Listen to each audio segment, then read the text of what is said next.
Hey everyone, what's going on? Thanks for tuning in to Relevant Jukebox, and today I'm back with another Gauntlet episode, this time for the month of September. And in this series I go over a bunch of records that I didn't touch upon in a full-length review, but I still wanted to mention and give some quick thoughts for you guys. And before I get into these records here, if you like this video, make sure to drop a like, and if you're new to the channel, welcome. Make sure to hit that subscribe button if you want more music content and reviews from me. But yeah, let's get into these records over here for September. So the newest album over here from the Flaming Lips, American Head, is actually a good one from the famed psych rock band. There are tons of like lavish and colorful textures all over this thing, but you know, truth be told, I'm not actually like the biggest Flaming Lips fan, and that's mainly because of Wayne Coyne's voice. I'm not really a huge fan of it. But on this record over here, it's actually toned down a little bit, not as whiny and croaky as it usually is. And yeah, I don't know, I mean, this record is just like well written. It's one of the better ones that they've dropped recently, so I definitely suggest giving it a listen if you hadn't already. Re-Animator is the newest album from the English rock band Everything Everything, and this was one that I was actually looking forward to when I saw that it dropped. But I mean, leaving it, it's just okay, honestly. I mean, the hooks are not as sharp on this release as they were on Get to Heaven, which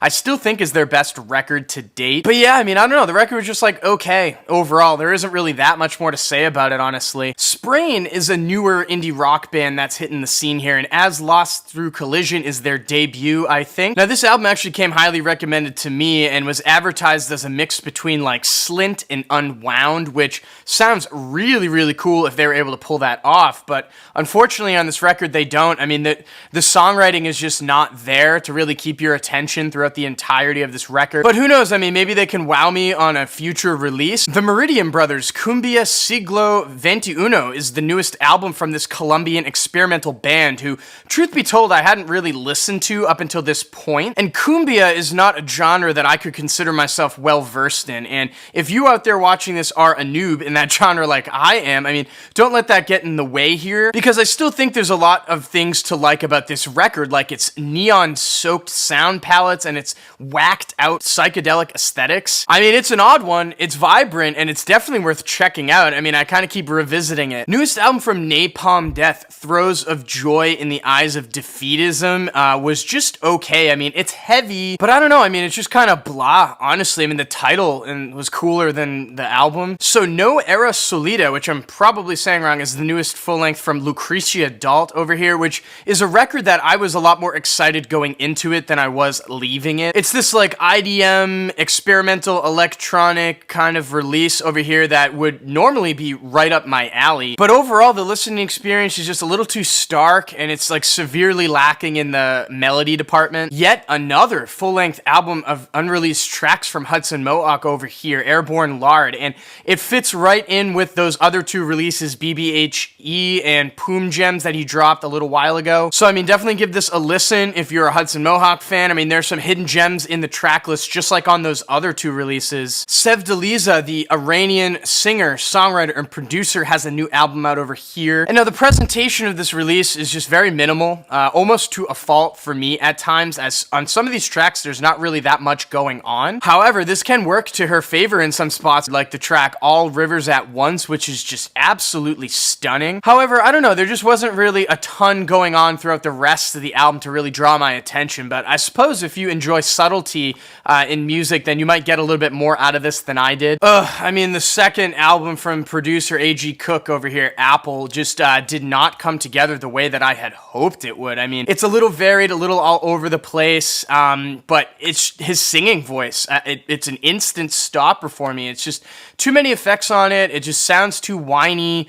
Yeah, I can't do it. By the Fire, another album from Thurston Moore of Sonic Youth fame over here, and you know, it's just okay, not really that good overall. I mean, it just kind of sounds like a bunch of throwaway Sonic Youth tracks from the 90s with like a proggier edge to them, but it just wasn't interesting, and it's just too long. And Vonhauswiff has a new project out. This one's titled All Thoughts Fly, and it is an instrumental release over here from the singer-songwriter, mainly playing on an organ. It sounds like she's in a church the whole time, but instrumentally there's just nothing really interesting going on here overall, if I'm being honest.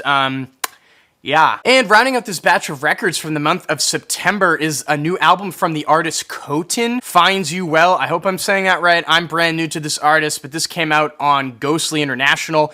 It's like an ambient, trip-hop flavored electronic release that I found to be pretty engaging. So I mean, if you're looking for something that's just, you know, really easy to listen to, you could throw it on in the background, relaxing, with sort of like a retro futuristic flavor to it, I'd suggest giving this album a listen. The track Heavy Ball on this release is actually really dope. Also, this month I did want to give you guys an update record. I was slacking last month, but this is an older release here from Barbara Mason, Oh How It Hurts, from 1968. This is like a fantastic soul record that I had never heard before, and I know Gangstar sampled this in like one of their tracks in the 90s, but I'm kind of shocked it hasn't been sampled more because there are some viral hooks on this thing. And I mean, if you have a taste for soul music, for like Motown kind of stuff like I do, I highly suggest giving this album a listen if you hadn't heard it before. I was kind of surprised myself that I hadn't stumbled across this yet. But the tracks Yes I'm Ready and If You Don't, two huge standouts on this album, which is on streaming services for you guys to check out. So that's going to do it for the month of September for this episode of The Gauntlet. I hope you guys enjoyed and got some good suggestions out of it. And I'll be back next month with another roundup for you, going over a bunch of records that come out in October, because it looks like there's a